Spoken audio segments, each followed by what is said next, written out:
Hello student, welcome to my way physics class. Next question. A parallel plate capacitor of area A, plate separation D and capacitance C is filled with three different dielectric materials having dielectric constant K1, K2 and K3 as shown. If a single dielectric material is to be used to have the same capacitance C in this capacitor, then its dielectric constant K is given by. Question हमारा यहाँ पे कर रहा है कि एक parallel plate capacitor है जो यहाँ पे हम फिगर में देख रहे हैं, इसका एरिया जो है वह A है, मतलब इस पूरे को, और इसके बीच का जो सेपरेशन डिस्टेंस है वह जो है वह D है जो यहाँ पे हम देख रहे हैं। ओके, और इसका पूरे का जो वैल्यू है वह C।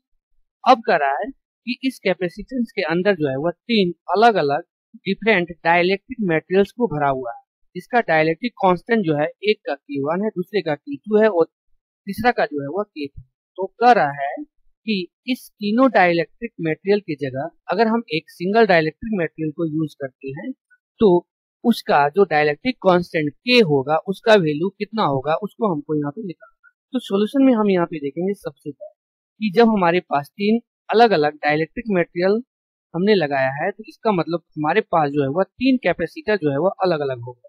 ओके, तो कैपेसिटर का जो वैल्यू होता है वह हमारा होता है C equal to epsilon A by जो है वह D।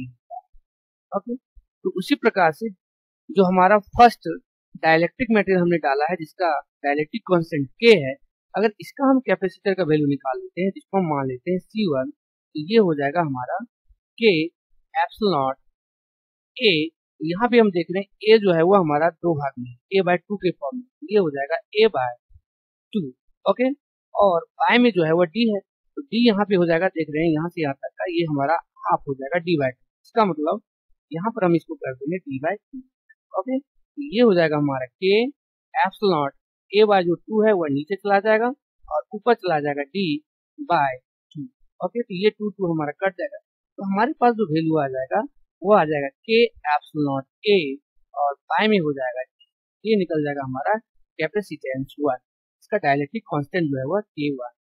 ओके, इसको हम K1 मानते हैं।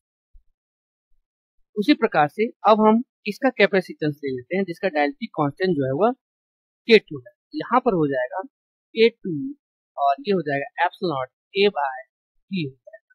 ओके, अब यहाँ पे हम देखते हैं ये जो कैपेसिटर हमारा है जो यहाँ पे हमने निकाला डाइलेक्ट्रिक कांस्टेंट K1 का जिसका हमने C1 माना है, K2 का जिसका हमने C2 माना है, तो ये दोनों यहाँ पे जो है वो आपस में जो है वो पैरेलल। ओके, यहाँ पे हम लिख सकते हैं C1 and C2 in parallel. Okay, तो उस समय जो हमारा यहाँ पे इक्विवेलेंट कैपेसिटर निकल जाएगा वह निकल जाएगा C1 प्लस C2। ओके, तो C1 का जो है वह है K1 epsilon A by D और दूसरा का है वह है K2 एप्सिलॉन A और बाय में है। ओके, यहाँ पे हमारा कॉमन हो जाएगा एप्सिलॉन A बाय D और ये हो जाएगा K1 प्लस D। ये हो जाएगा हमारा C इक्विवेलेंट इस दोनों के बीच। ओके, अब यहाँ पे हम देखेंगे कि जब ये दोनों आपस में पैरेलल था तो इसका ये दोनों का इक्विवेलेंट जो है वह हमारा आ गया है epsilon A by D into K1 plus K2।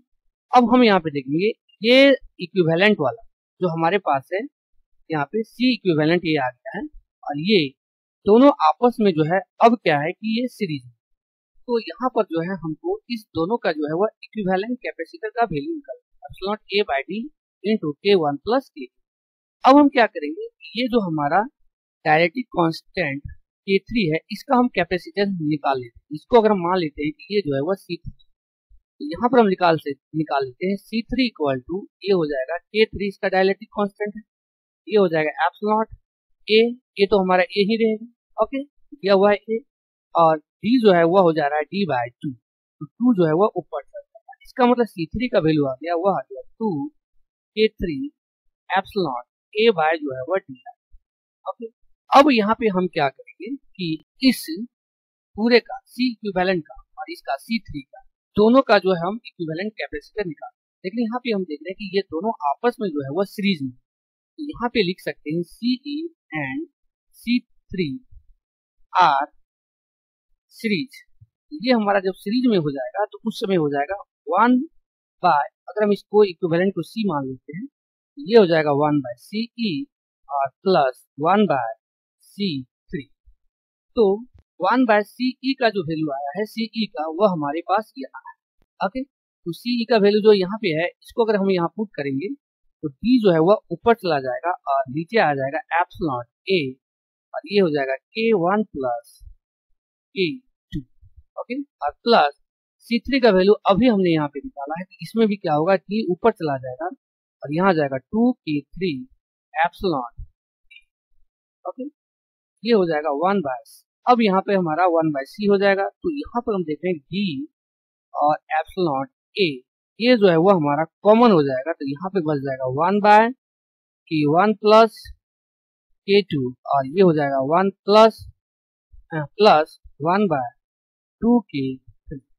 तो यहाँ पर अगर हम C का वैल्यू को पुट कर देते हैं इस वैल्यू पर पूरे इक्विवेलेंट कैपेसिटर का, तो ये हो जाएगा हमारा D by K epsilon A और इक्वल टू हो जाएगा D बाय एप्सिलॉन A और यहाँ हो जाएगा K 1 by K1 plus K2 और प्लस हो जाएगा 1 बाय 2K3।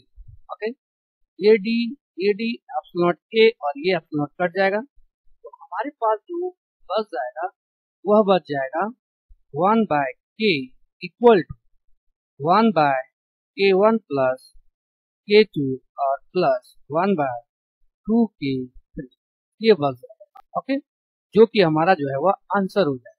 तो जो हमारा आंसर हो जाएगा वह हो जाएगा a number. Okay, thank you all.